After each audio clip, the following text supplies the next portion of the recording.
Welcome to the Be Great Inspiration Podcast. I'm your host, Chris Cook. I got a special guest for y'all. Man, I've known this dude since, sixth grade? So we going on when I'm about to be 26, man. So you know what I'm saying? We've been knowing each other for a long time, but I thought you would be a special guest, for the show. And I wanted, to see the transformation that you made in your life. And I want my guests to be able to hear the transformation. So I'll let you elaborate on those things. But at this time, I would like to welcome Rex Howard to the show. Welcome, Rex. Man, what's going on, man? I appreciate you having me, man. It's good to be here. No, most definitely, man. The first thing, I was thinking about, I've been reaching out to a lot of my classmates, a lot of Right. people that, we went to school with. And I'm like, man, I'm so proud of them. You know what I'm saying? And I'm like, I want to give them a platform to where my platform's not as big, but I want to give them a way that they can be able to speak and they can be able to tell their story, and I feel like, with mental health being so huge right now, not just, I don't look at how they put months and they put them in categories like mental health month. I'm like, Right. mental health is an everyday thing. Every single day. It's not just you feel good one day and then the next day, that's not how it works. So, I've been seeing your posts a lot, man. So like I said yesterday on the phone, I'm proud of you, bro. And I just, as a Black king, I'm super proud of you, man. And just, what you're doing, man, in your mental health and helping people and, just changing lives every day. So I just wanted to give you your flowers now. You know what I'm saying? And I greatly appreciate that, man. And I'm proud of you for doing everything you're doing with your business and the fact that you're reaching out and trying to get people on your platform to speak on their life experiences to help somebody else. So I really appreciate that. Yeah. So we got to jump into it, man. So you got to tell us, like, man, what was it growing up in Knoxville, Tennessee? Like, what was it like? Growing up in Knoxville, Tennessee was what you would consider a gift and a curse, right? You have the opportunity to see the good, the bad, and the ugly. So I grew up in an area called Lonsdale, which is more of the impoverished area, right? But as you grow up and without you having experience or exposure to other different parts of the city, you don't realize that you're in a impoverished position. You think everybody lives the way you live, and you feel like everybody communicates or acts the way they act. So with Knoxville being the case, man, I got the opportunity to be around a lot of great people. I met a lot of my mentors in Knoxville. A lot of my teachers helped me pave the way to get to where I'm at now. And on top of that, just even seeing the bad side, seeing the people that's going through drug addictions, alcohol addictions, seeing them fighting their own demons and being able to be around them, it's taught me so much about myself and so much about life and so much about where I want to see my life going in the future. So it's been a lot. Yeah, I think for me, man, it was the same thing. So, I lived in West Knoxville for the longest, and then we moved to North Knoxville. And just to see the difference of how people not only just, it's like the behaviors, everything Change. is just completely different. Like people walk different, they talk different. And it's like in it's not even a 10-mile radius. Facts. You know what I'm saying? So like coming, going to UTC and then coming back, what were some eye-opening things for you? You're around people that, did drugs and did alcohol. Like, did that kind of like once you went to school and then came back, did you see Knoxville differently? Right. So before I left Knoxville, I saw Knoxville for what it was. I saw Knoxville as a place where there was a lot of great potential.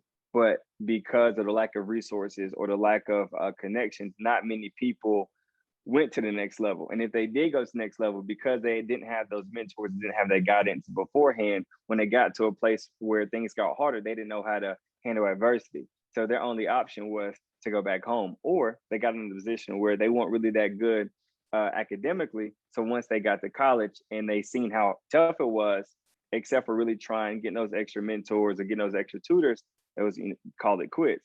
So before I left to go to school, I saw that happening, right? And then I went to, well, first of all, I went to Tennessee State University, HBCU at first. And that was an eye-opening thing for me because the craziest thing, I didn't know what HBCU was. Like, had no idea what HBCU was. I literally applied to the school simply because my GPA wasn't good enough to get in. I applied to MTSU, didn't get in. And I applied to another school, didn't get in, right? And I was about to go play at Maryville College to play ball, but because of my scores on my ACT, I couldn't, they didn't accept me. So I legit went online and looked up schools that take low ACT scores. Tennessee State was the first one to pop up. And I was like, I'm applying, not knowing what I'm applying to. So got there. Of course, I was exposed to that, but went there for 2 years, transferred to UTC. So once I finished at UTC, and I came back home, I saw a lot of the people that I went to school with, that I graduated with, if they didn't go to college, or if they weren't off getting a degree, or if they weren't off pursuing something as far as a career, everybody had families. There was people selling drugs. There was people that passed, a lot of people that passed, or just in a lot of tough situations. So it was definitely eye-opening for me to come back and see that people were still in the same place. And for me, it was more motivation to keep on grinding, to keep on pushing, to keep on learning more, so I can elevate myself and, put my family in a different position. Right. And I think, man, one thing that you really said that was key, it's like you don't realize it, but once you do finally come back, you see these people are in the same cycle. Yeah. You know what I'm saying? It's like you were around them as a kid, you seen what their uncle and their aunts and their mom and their dad did. And then, like you said, if they don't have the opportunity to go to college, then you see them fall into the same cycle. Yep. And I'm like, whoa, like this, it's like it becomes like a generational thing. You know what I'm Yep. saying? So speak on like what really, you gotta tell us like what really gave you the decision, like, all right, 2 years, my time at TSU in Nashville, like it's time for me to move on. Okay. So, as you know, or if you don't know, when I got to high school in my senior year, or in my junior senior year, I started training with a guy named Dustin Kendrick, one of my mentors, a great guy. The reason I even got into fitness. So I realized when you go to college, I had the opportunity to walk on to play football, or I can create a business. Am I gonna make some money, or am I gonna work to try to make some money in the future? I had to look at my odds, like, okay, I'm already a little guy. I'm not the fastest. I'm not the strongest. So I was like, you know what? Let me go try to make some money. So I'm having a conversation with my dad in the kitchen. And at the time, my business was called P90 Rex. And my pops is like, yo, son, they definitely gonna sue you like for that. So what you think about Rex Fit? And I'm like, man, all right, bet. Listen, you know what I'm saying? That sounds like a plan. So I get to college. From day one, I meet a lot of people. They was like, you know what? They saw something in me that I didn't see myself. They're like, you're gonna Right. be somebody. So you Yeah. got people that don't even know you telling you that. That's already boosting your confidence. You're just a freshman. So everybody's like, so what do you do? What do you do? What do you do? Like, well, I'm a personal trainer. Even though I didn't fully start everything yet, I was like, I'm a personal trainer. So people was like, you know what? I want to train. So I'm like, cool, let's run it. So what I did was my first year and a half, my first year, I did free sessions on campus every Monday, Wednesday, Friday, right? For anybody to come. Started out with a group of girls, 5 girls, and then my biggest group ended up being 85.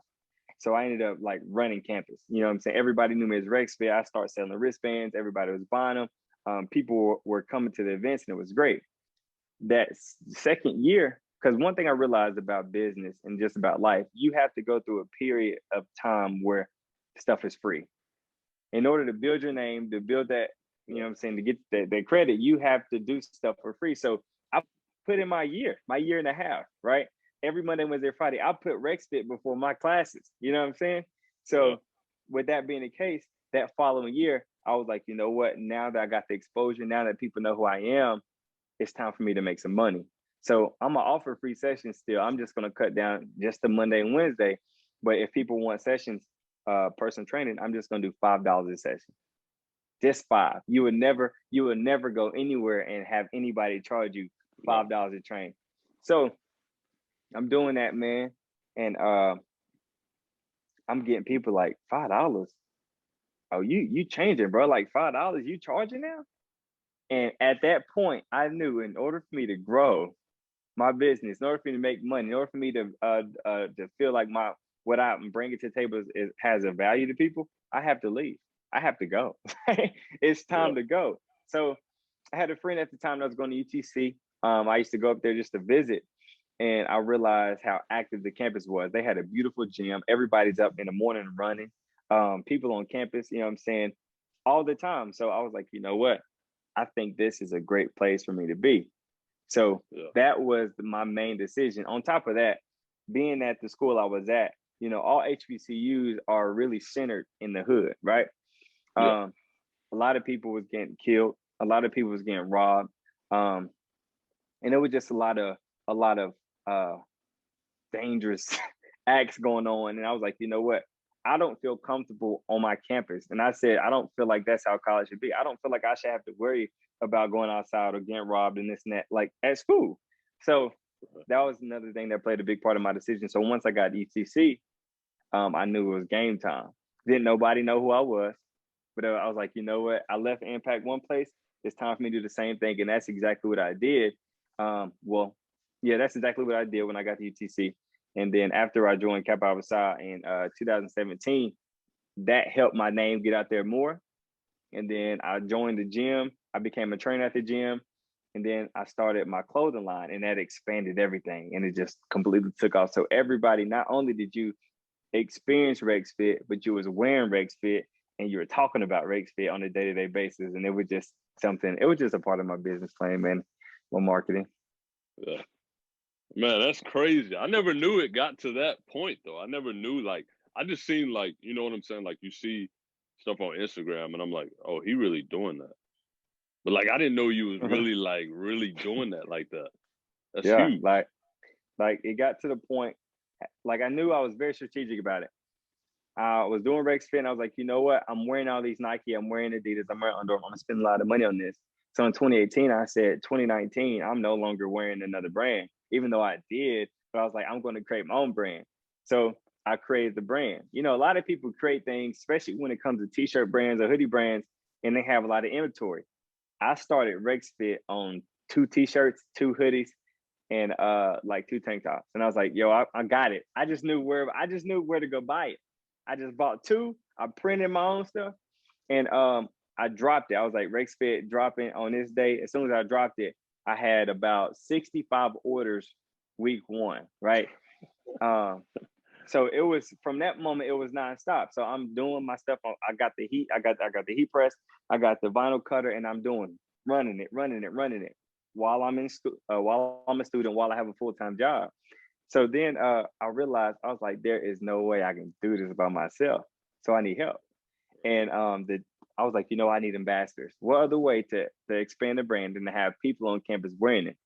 So I was like, let's see how much people actually value it. So I made a post and like, listen, if you're interested in being a Rexford ambassador, DM me and like this picture. Man, I had about 50 people DM me, and I was like, wow, this is, people really rock with the brand. So I went through a very strategic cycle, had a partner with me, and we looked at the candidates. We scored them. I picked 12. I picked 12 people. I select them. We had to meet up. I said, listen, what you would do is everybody's gonna get 2 t-shirts, a hoodie, a pair of shorts, and a tank top. And it's gonna be on me, on my dime. Only thing I need you to do is just to help me sell it. And if you help me sell it, I have this point system where if you sell so much, you'll win new stuff. I don't have any money to give you because we're putting all the money back into the brand. But we're going to be a family. We're going to sell. And every single Monday is going to be Rex Fit Monday. So no matter what you do throughout the week, on Mondays, you have to wear Rex Fit.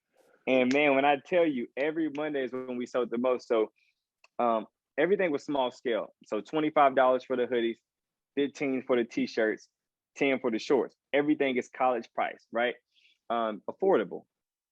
I would say we did about, for 4 months straight, we did about 1,500 to 1,700 in sales for 4 months straight.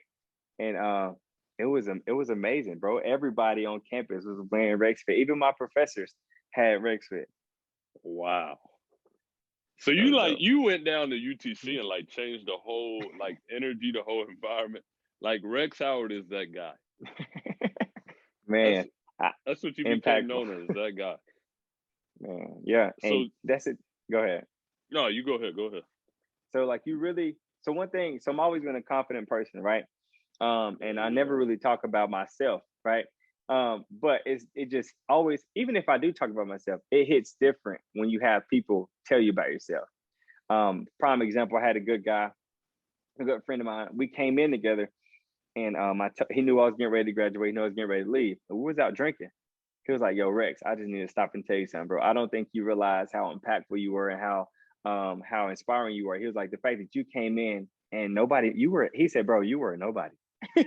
He said, you were a nobody. And the fact that you came in and you left an impact, because not only did I do Rex Fit, not only did I join Kappa Alpha Psi, but I was an orientation leader. Not only that, but I was a part of SGA.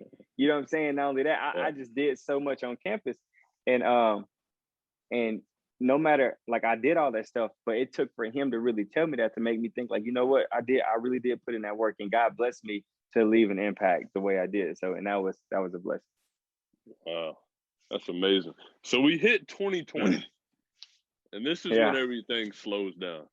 This Yep. is when the whole world basically, I mean, it was like a clock, and then it finally hit 12 o'clock, and the whole world stopped.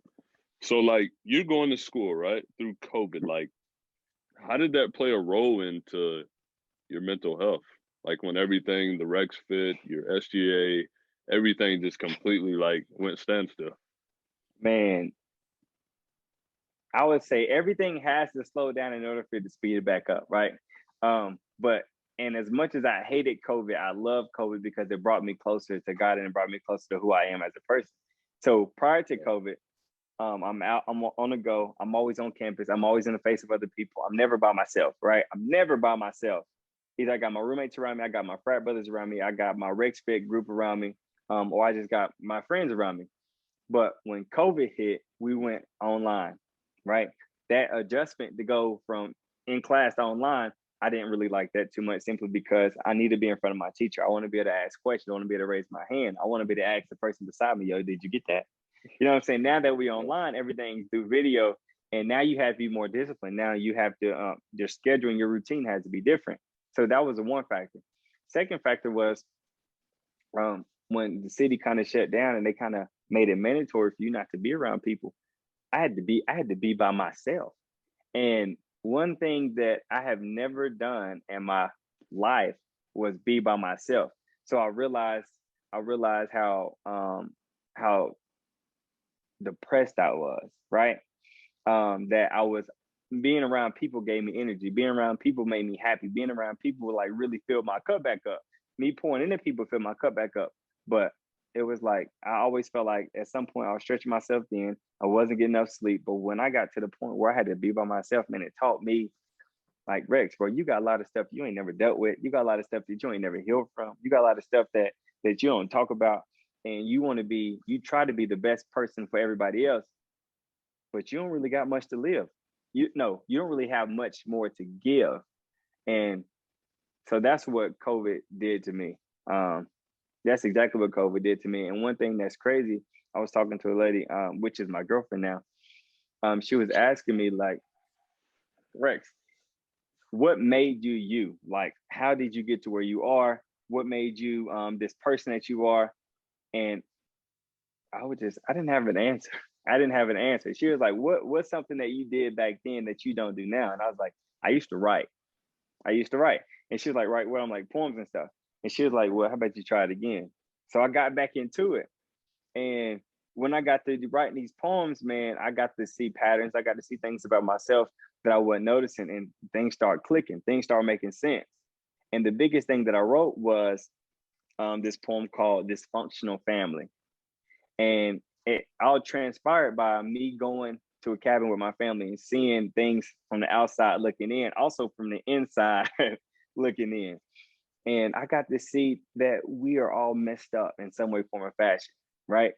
And with that being the case, that made me realize where a lot of my problems came from, a lot of my issues came from, and from that point, that started a conversation with my parents that I never had before, and that really took me to the next level when it comes to me wanting to change my life trajectory, like me wanting to change the route that I was going in life. So that's kind of how that was.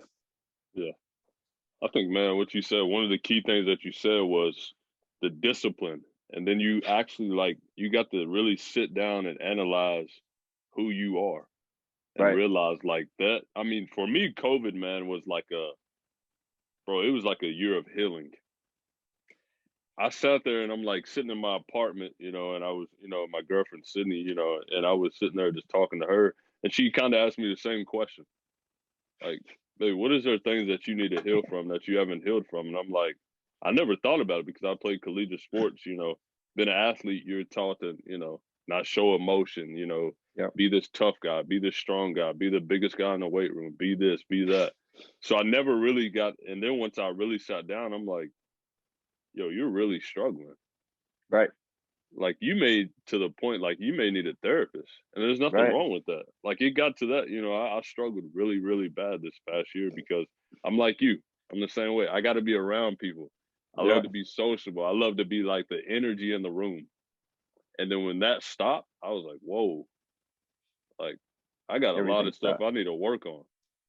Like Yeah. a lot of stuff I need to heal from my childhood up to high school, middle school. There's just so much that I had to really like sit down and realize like, you when I had my seizures when I was a kid, I never really, because a lot of people don't know this, but in middle school, man, I used to go to the Mr. Harry's class, Mm-hmm. light skinned dude. If you went to these three trailers, you was in language X. And a lot of See, people we didn't ain't know know that. that. Yeah, a lot of people didn't know that at Widows, man. So if you went to those three trailers outside, you were in language X. And for me, I never really looked at it until this year. You know what I'm saying? I never really looked at them. And, I was talking to my girlfriend and I'm like, I never really realized, but there was always this way I used to walk, when we'd all go to English class.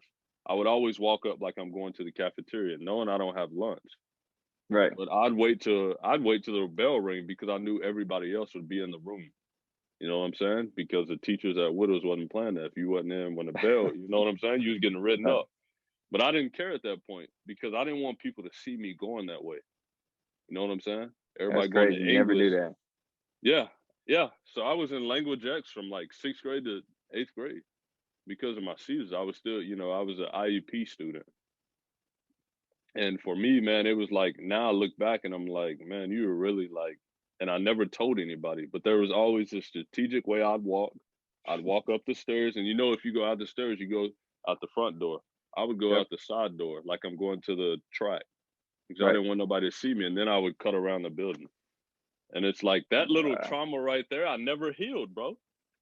And then it turned into high school. I went to high school, it turned into that, and then I got extra time on my ACT. I had to go to another room, and then like all the time when I had to take tests, I had to walk out of the room.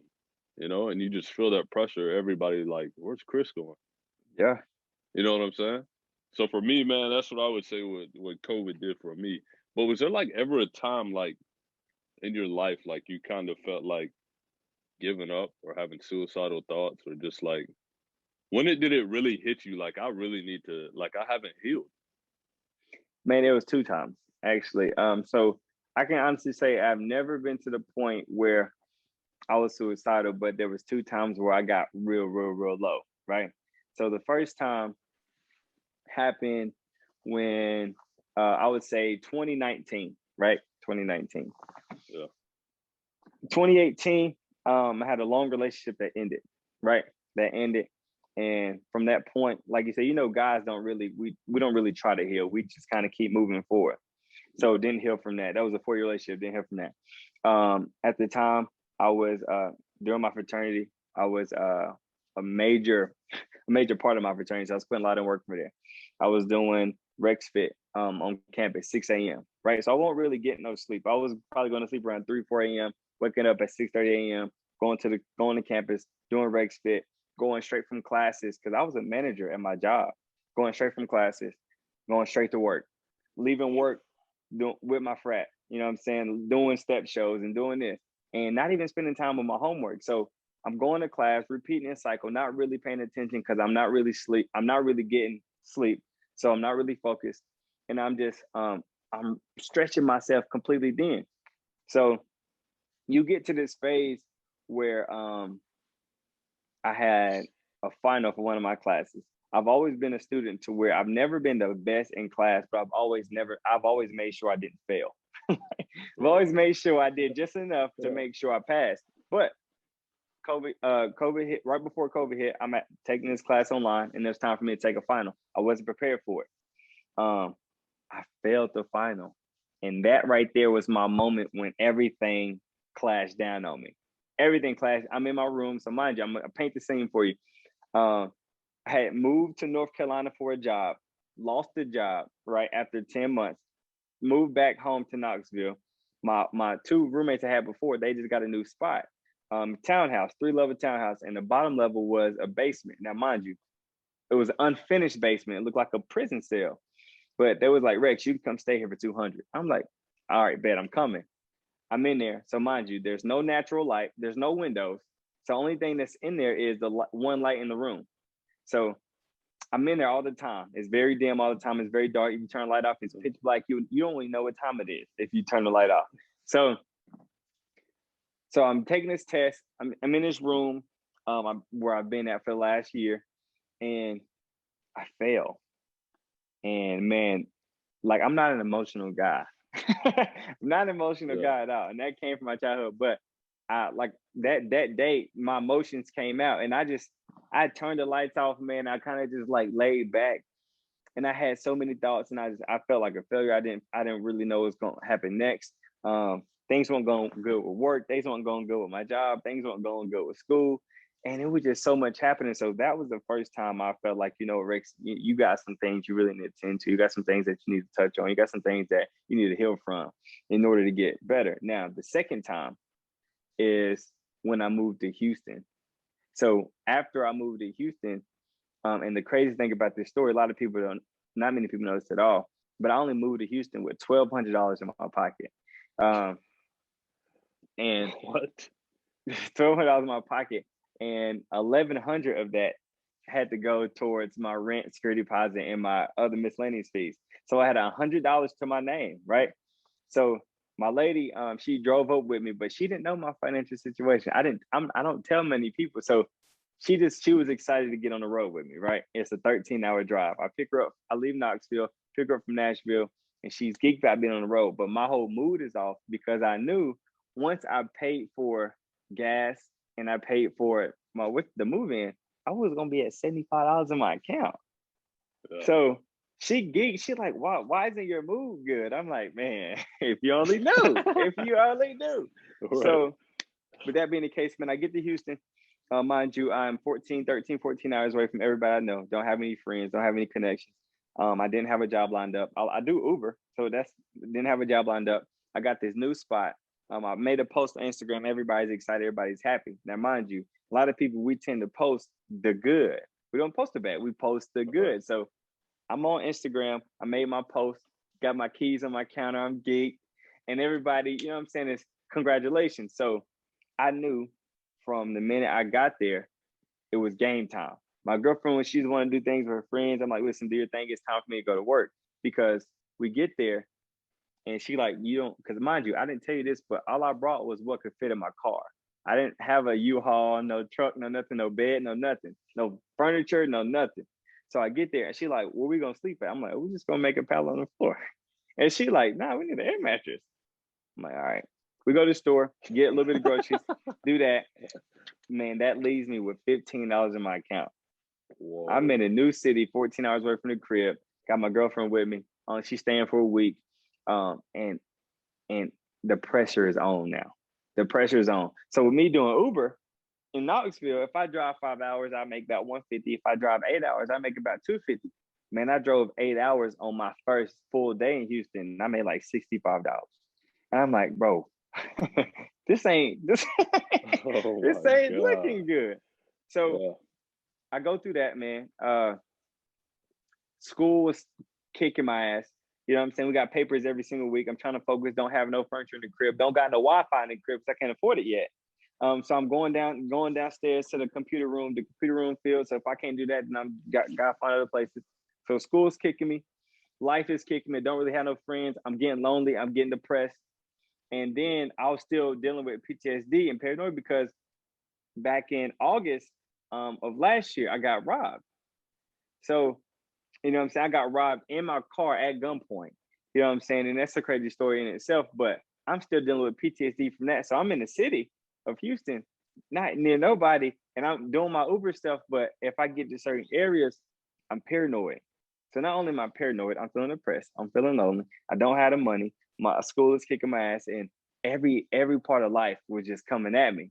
All I had was prayer. Like all I had was prayer. But that wasn't, at that moment, that wasn't enough. And that's the moment I knew, all right, Rex, it's time to get some help. Like, you can't keep, you know what I'm saying, doing this by yourself, because you just can't. It ain't meant for nobody to do it by themselves. You can't be as productive as you want to be if you continue to go go about doing things like you did. And based off my childhood, I'm not the type to ask for help.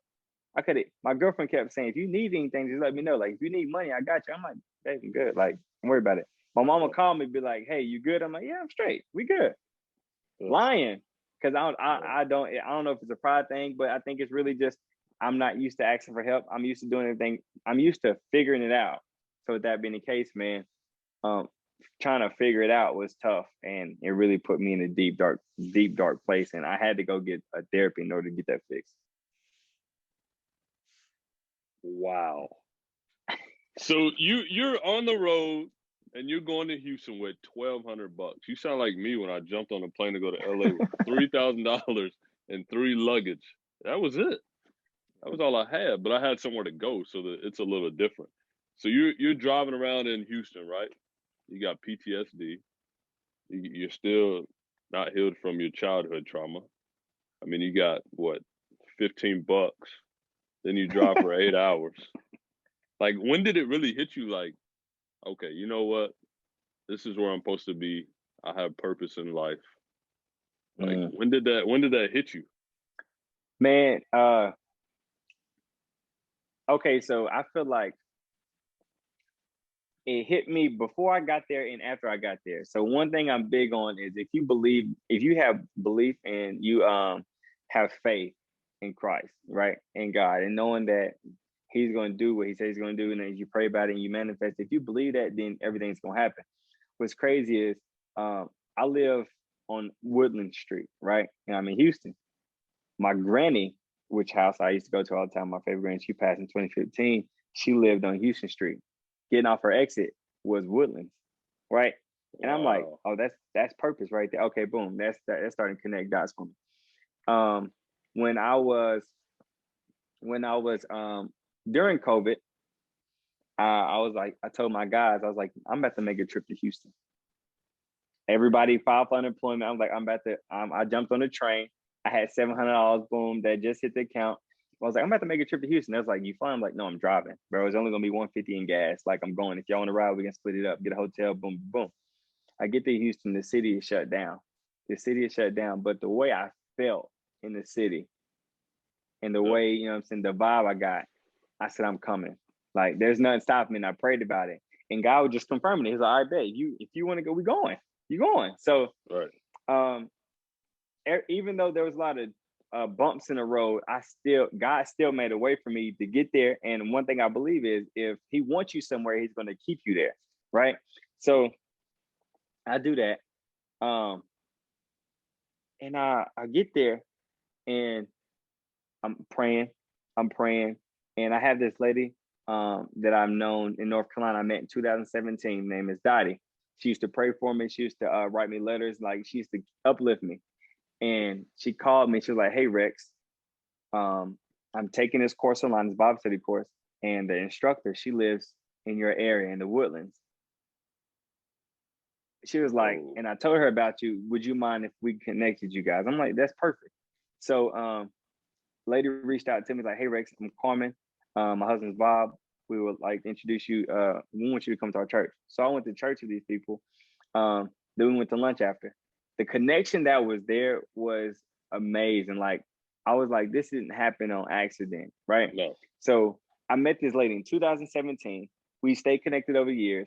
And you mean to tell me in 2021, you go to a Bible study course online and your instructor lives down the street from me in my place. So I'm like, it's purpose. Like, God placed me here for a reason. And then even on my way, because I've been in this thought process of writing a book recently, right? And when I got in the car, when I left Knoxville, God gave me the outline for the book. He gave me every single chapter and what the chapter was going to entail on my way. And I didn't listen to no music. I listened to a couple podcasts when I got closer to Houston, but on the way to picking my lady up from Nashville, those first 3 hours, he gave me that. And he was like, listen, based on this book, you're gonna do X, Y, and Z. And you're going to meet certain people that's going to help you along your journey. And the people that you're praying for, that you're praying for me to bring people in your life, I'm going to place those people in your life. And everybody that he's placed in my life in Houston has been beneficial, and it's helped me grow. And you know what I'm saying? It's been impactful in my life. So it's just been amazing. And when all that connected, I was like, oh, it's purpose. Like I'm supposed to be here. Wow. Let me not forget to add this. When I went to Houston the first time to visit, I told myself, in order for me to really come, I got to apply here. So I was like, I looked up some schools in Houston. Looked up Houston Baptist University. I said, I'm going to apply. If I get accepted, I'm moving. You know what I'm saying? So during my interview, it was a group interview. It was 7 girls and just me. And everybody's going for the same position, trying to get into the school. And I sat here in the same spot and I'm doing this interview and I'm praying on it. And my folks are like, it's already yours. Like the stories that are written is already yours. I got accepted. And I was like, that's even more confirmation. So God gave me confirmation through speaking to me. While I was in Houston, I got confirmation through the people that he was connecting me to. And then I got more confirmation from being accepted to the school. And the last confirmation that I got was anytime life got hard, when the bills weren't adding up, at the end of the month, it may be the 28th, 29th. If I was short 200, 300, God to put it in my lap. He'll put it in my lap. Like a perfect story is this. I was short 500 one month. And my mom called me and said, hey, you got a check in the mail. I'm like, for who? From who? She's like, it's a credit card company. I'm like, oh, hell, they want some money. I said, read it. And she was like, oh, it's a check. She was like, it's a check for 500. They overcharged you. So now they you know what I'm saying, they're sending it back to you. I'm like, when do you ever get a check from your credit card company saying they overcharged you? Never. Only Confirmation. God. Confirmation. So Only God. he continues to confirm every single part of my life. Like, listen, you're struggling right now. You're going through it right now. You may not feel your best, but keep pushing. Keep pushing. Keep believing in me. That's why when things got tough, I grew closer to him. The closer I got to him, the more doors kept continue to open up. And here I am, man. Here I am. Wow. It's like, there's not even an explanation for that. Like, that's just God. Like, every area that you just went through in your life in Houston, like, that's just God.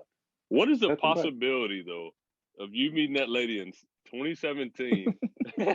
Then you move, right? And it's Carmen and Bob, and they live down the street from you. Down the street. And I go to church with them every single Sunday. We go to church every Sunday. We go to lunch after church.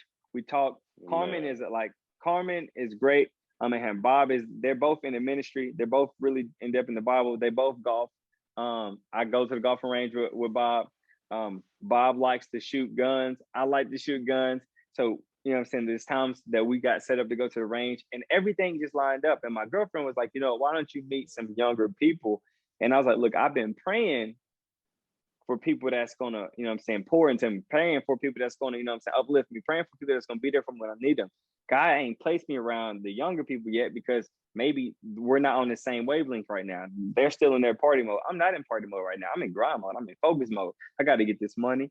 I'm trying to get this master's. I'm trying to, grow closer to God spiritually. And I'm trying to make an impact on the world. So, and I can't do that by doing things that's going to throw me off. So everything just continues to align itself. Man, all I can say is God is good, man. All the time. That's about all I can say. And all the time, He is good. So, as you get accepted to Houston Baptist. It's 7 people in there. Everybody's telling you it's yours. You confirmed it. And as a kid growing up, like, did you ever see, an example of marriage and, talking with mental health with your family? Like, was there ever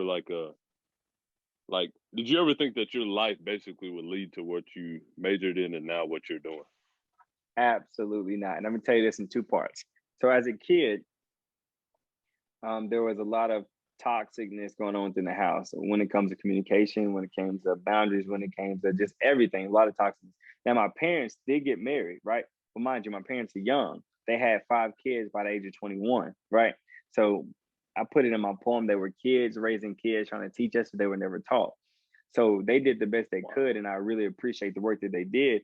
But with them trying to figure things out on top of working on their marriage, on top of trying to pay the bills, on top of working through all the kids, there was, there's going to be some downside to that. So when it comes to a healthy marriage, I wasn't able to see that, right? And even within my community, not many people, my parents were the only main people that I knew that were married, right?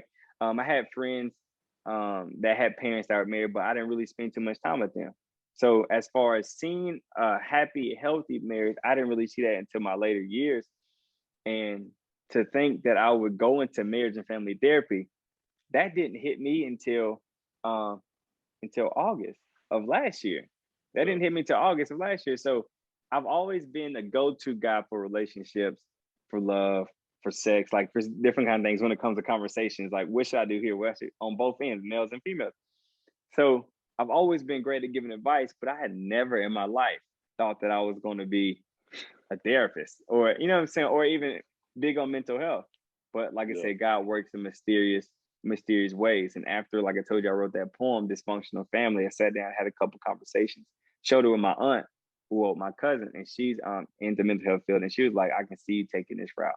And this right here, there's a lot to unpack in this. And I really feel like you should dive a little bit deeper. And I'm just trying to make it make sense. And it's not. I'm like, okay, cool. Well, what am I Yeah. supposed like what am I supposed to do? So um I was like, you know what? If this is what I'm supposed to do, I'm gonna look into it. So I start buying little books, audiobooks, reading and listening to it. I'm like, I kind of like what this is.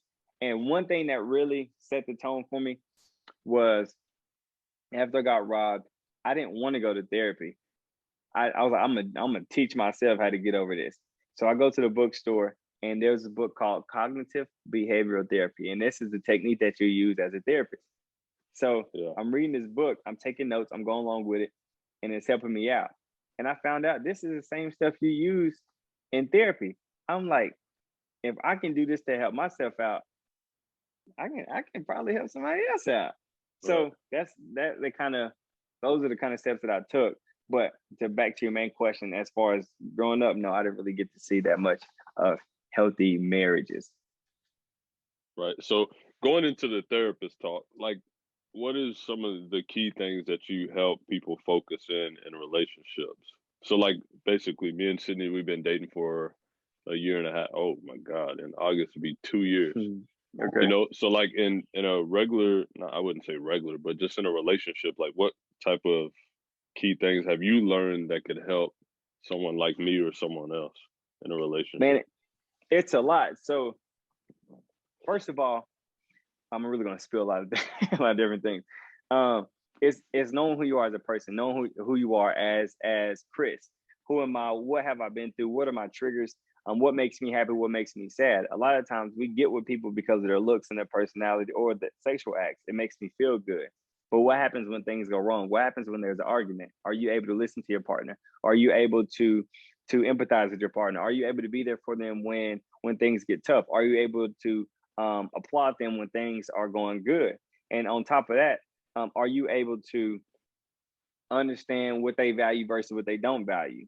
So understanding value systems, understanding triggers, understanding what's going to understanding the work that goes behind making them happy, understanding the work that you have to do within yourself. That's going to allow for you to be the person that you need to be for your partner, right? So that's a lot of different things that I'll eventually help people with, understanding those things. A lot of times people they bump heads because we have different relational attachments, right? And just to give you a brief insight on what that is, so you have a secure attachment, anxious attachment, an avoidant attachment, and a fearful attachment. All these attachments were created when you were a kid with your mother, right? So if your mother was the type to be there for you when you fail, said the right things to you when you needed her, when you felt scared, could you turn back and look at them? You will have a secure attachment. If you had that secure attachment, you will be secure within your relationships because you know you have all the things, all the qualities that you need to give your partner.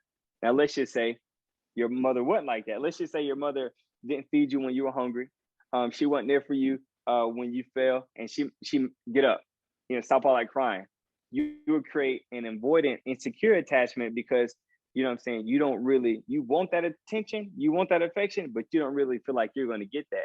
If you don't feel like you're going to get that from your mom, you're never going to trust a woman as a man. You're never going to trust a woman to be able to get that to you. So those are a lot of situations that happen in relationships. You have a lot of people that come where they may talk to me or they go to therapy and say, well, my boyfriend doesn't come to me for his emotions. My boyfriend doesn't really say too much. I feel like my boyfriend doesn't trust me. My boyfriend is pulling away from me. And now you got to take a look at the boyfriend and how the boyfriend grew up and what the relationship was like with his mom. Because if he didn't have a relationship, it's gonna be hard for him to create the relationship with you. So that's kind of like a little bit of what that is. Man, that's beautiful though. Because if you really think about it, everything connects back to your childhood. Everything. You know, it's like I used to say this to myself all the time, and I said to people all the time is, you know, once you grow up, you only know what you're taught. That's But it. then once you go out and, you know, go to Houston with $1,200, you go to LA, you go to all these places, you start, you know, all these experiences, you meet new people, you meet new connections. Then everything changes. Because then they hit you Yeah. with the question like, why do you think like that? Why do you Yeah. believe like that? And then it really makes you think. It was like the same question going back to what your girlfriend asked you, Rex, who are you? Yep. You know? And then you really got to sit in that, or whether you're on the couch or you got to sit in the kitchen, you really were like, I don't even know. Right. And you have to figure that out. And the more exposure you get, the more you learn. The more you read, the more you grow. The more you talk, the more you understand. Like the more you listen, the more you understand. And you know, and that's one thing a lot of people don't really understand. Let's go back to your main first question. Being in Knoxville, you have this mindset, right? I don't need nobody for nothing. I don't need nobody to tell me what's wrong with me. Or let's just say you grew up and your mom and your dad told you a specific thing every single day.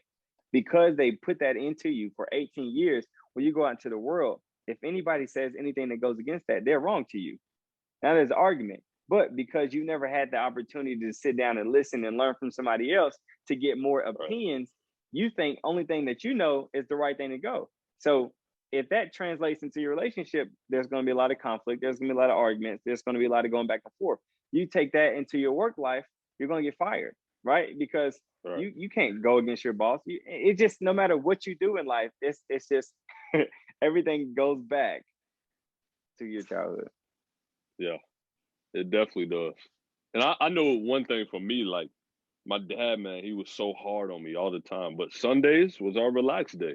We would go golf. We would go golf every Sunday. But it was like some of the things that he taught me that I just got to see.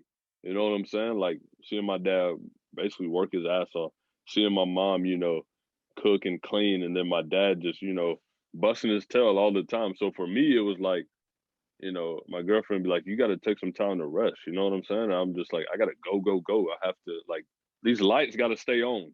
Got to. You know what I'm saying? So for me, it's like, that's what I've always known is you just work hard and then you get the benefits of working hard. But now it's like, I kind of transition my mind. I'm like, yo, you need 8 hours, bro. Like if you don't get 8 hours, like you're going to get into it. You and Sydney are not going to, and then you're going to be angry at everybody else because you didn't get the adequate sleep that you need. 100%. You know, so I'm gonna flip the subject. I'm gonna go on something completely different. But like, so let's talk about, you know, just Black people and the stigma that has been created within us, you know, from slavery basically. You know, so how can Black people break the everything that you learn? That's what I want, you know. I want my listeners to hear this. You know, this isn't about race, but I feel like, you know, two Black young men, this is something that can be really talked about. And so how can Black people, man, like how can we break the stigma of toxic masculinity and like other traits of mental health? Well, that's deep actually. So I think first is to actually and truly understand that it's a problem, right? Understand that it's not okay. Understand that the mindset that you now possess isn't the mindset that's going to allow for you to be a good father, a good husband, a good mentor, a good leader, a good motivator. It's not, you have to get rid of these things. So in order to do that, I think that a lot of people need therapy, right? Now, within the Black community, there's a negative connotation of therapy, right? You see a lot of white therapists. You don't feel like they can understand you. You don't feel like they can sympathize with you or empathize with you. But with that being the case, if you don't go to a professional and you continue to go to your friends, you continue to go to people that relate to you, and they're going to always tell you what you want to hear. So no matter how toxic you may be, no matter how much how negative these outcomes can be, if you continue to do the same things, you're going to always get the same results. So I feel like talking to professionals, going going to counseling sessions, having a therapist, they're going to help you understand your problems. A lot of people think that a therapist is going to tell you about yourself. They're going to tell you what to do. They're going to tell you not to do this. But no, a therapist is going to do exactly what you're doing right now. They're going to ask you questions. That's going to make you think. They're going to ask you questions. That's going to make you dig deeper. They're going to ask you questions that's going to make you go even deeper than what you already thought. And it's going to make you connect the dots. You're like, oh, snap, that is a problem.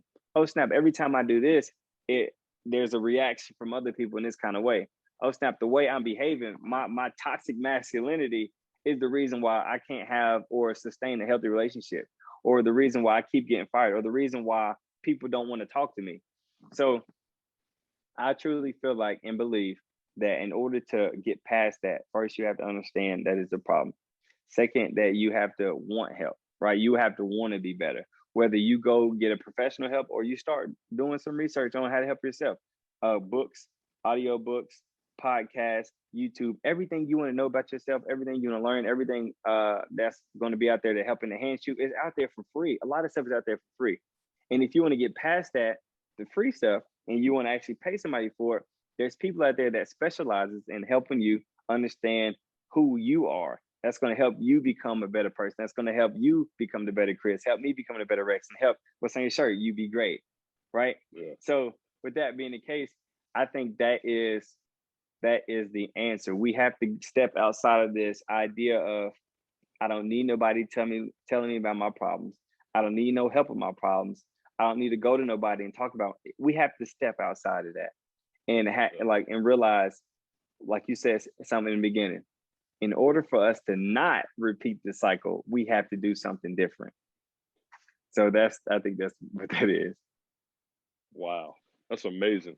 And I think the way that you do break that cycle is getting help, going to a therapist. So I started a new job, man, and they give you like 3 free sessions, to That's go beautiful. get you so I get 3 free ones, and man, I'm taking advantage. Like once I really get into the, where I'm working at now, man, like I'm getting me a therapist because there's a lot of stuff. I got to get help, man. Like I just do. There's a lot of stuff that I still need to heal from, and a lot of things that I need to talk about. But I would tell you 2 great shows that really changed my life that Sydney introduced to me was Euphoria. I've never seen that one. Man, it's amazing. You got to watch it. It's on is it on Hulu? It's on Hulu. Man, it was one of the best shows I ever watched. And I think for me though, man, it really took as an athlete, you don't really see the other side of people. You know what I'm saying? You just see one side, like we're just all trying to focus on one thing, and that show just broadened. And I'm like, yo, I didn't realize how toxic I was. Right. I didn't realize like it's not cool to call people gay and faggots. You know what I'm saying? I realized like that really hurts people, and people in the trans community are really getting murdered because of how you feel. I didn't realize how toxic I was. And then I watched that show, and me and Sydney had a ton of conversations, and we just got to really elaborate about, the gay community, the LBT, I can't ever say it right. But we got to really, talk about that community. I'm like, yo, like those people need more than anything, they need love. That's just 100%. Who they are. You know what I'm saying? That's just who they are, and that's fine. So now I try to surround myself with that community. I try to understand them. I don't try to just know them. I try to understand them. Like 100%. How are you doing? Just the simple questions is, are you okay? Like, how can I support you? Not just financially, but hey, my phone's always open. I want to be open, to you. Just being able to have a listening ear. And I want to listen to understand, like you said earlier.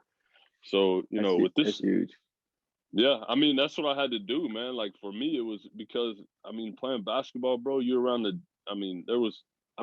team, for me, it was teammates that I probably, my teammate, I had one teammate, man, I won't say his name, but he was so afraid to come out that he was bisexual because, in the locker room, what's going to happen. It's a wrap.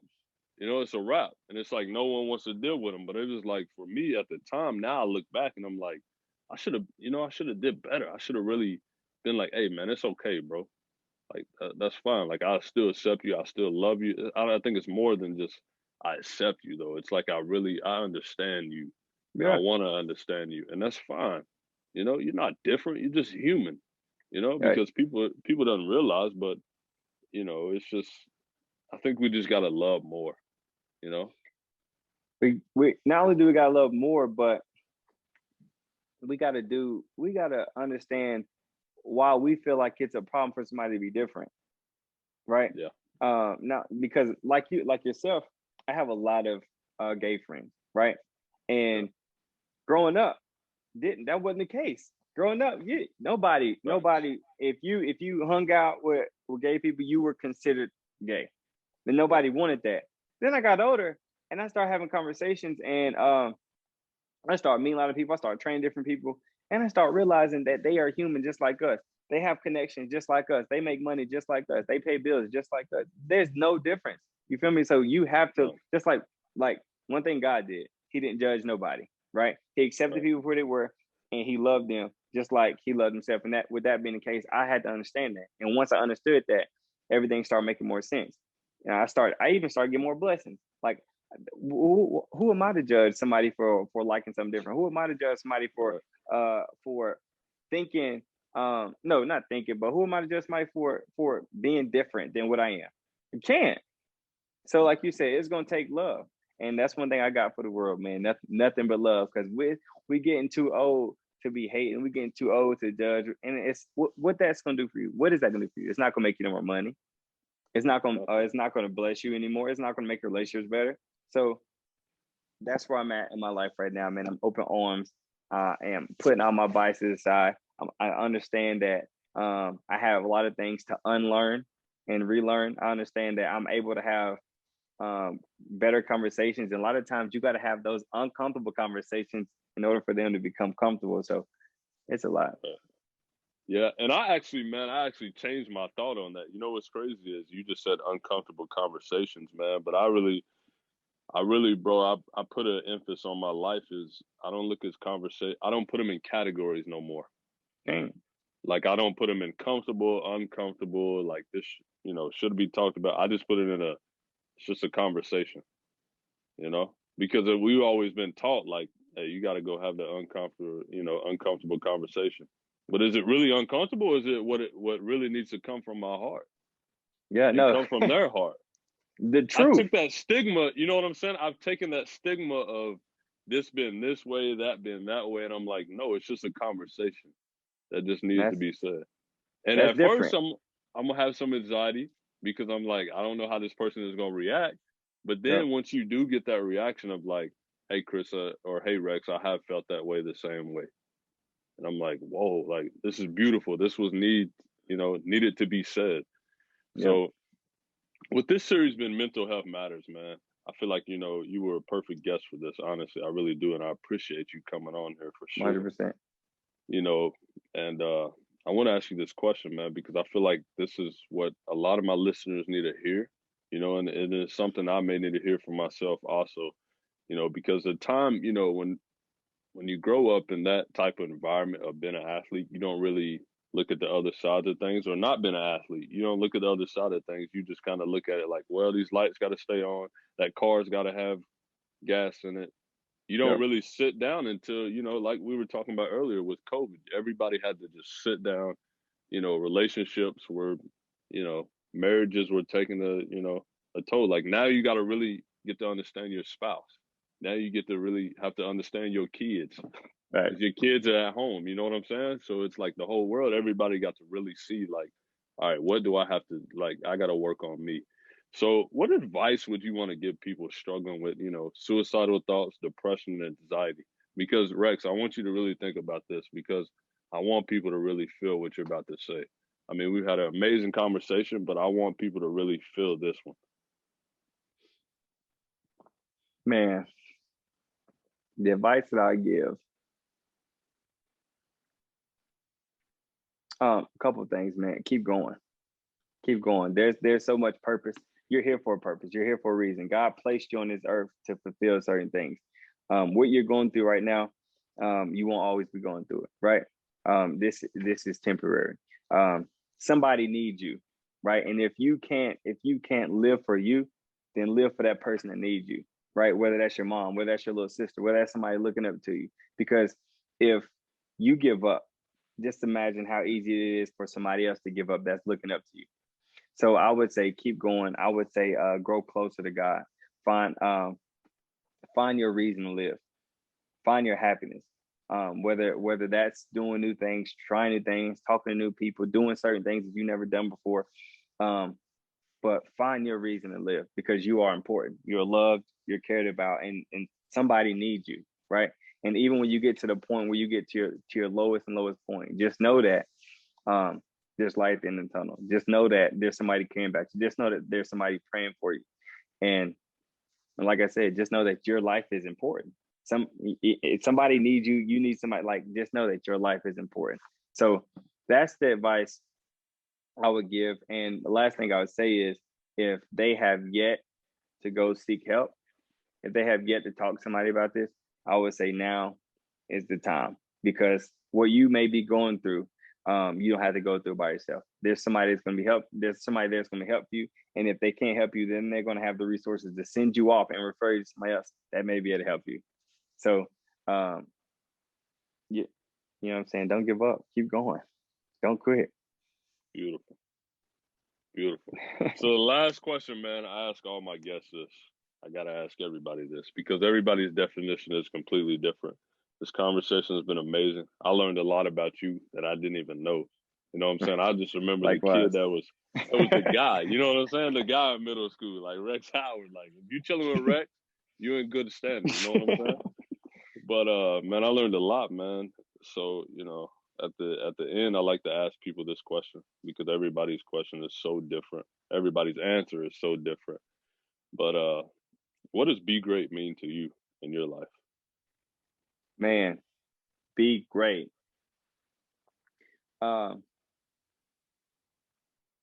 Okay, so be great for me would be, no matter what you do, right? No matter, you know what I'm saying, where you're aiming for, no matter what career you're going into, no matter what the situation is, be great is doing every single thing to make sure that you are on point, to make sure that everything is getting taken care of, to make sure that you're putting 100% effort into every single thing, every single conversation, every single room, every single assignment, every single relationship, every single no matter what it is. Be great is to make sure you're giving 100% effort, right? And if you're not giving that, then you're not striving for greatness. You're not striving to be the best version of yourself, right? And I think that's the ultimate goal, to being the best version of yourself. And that's a great feeling.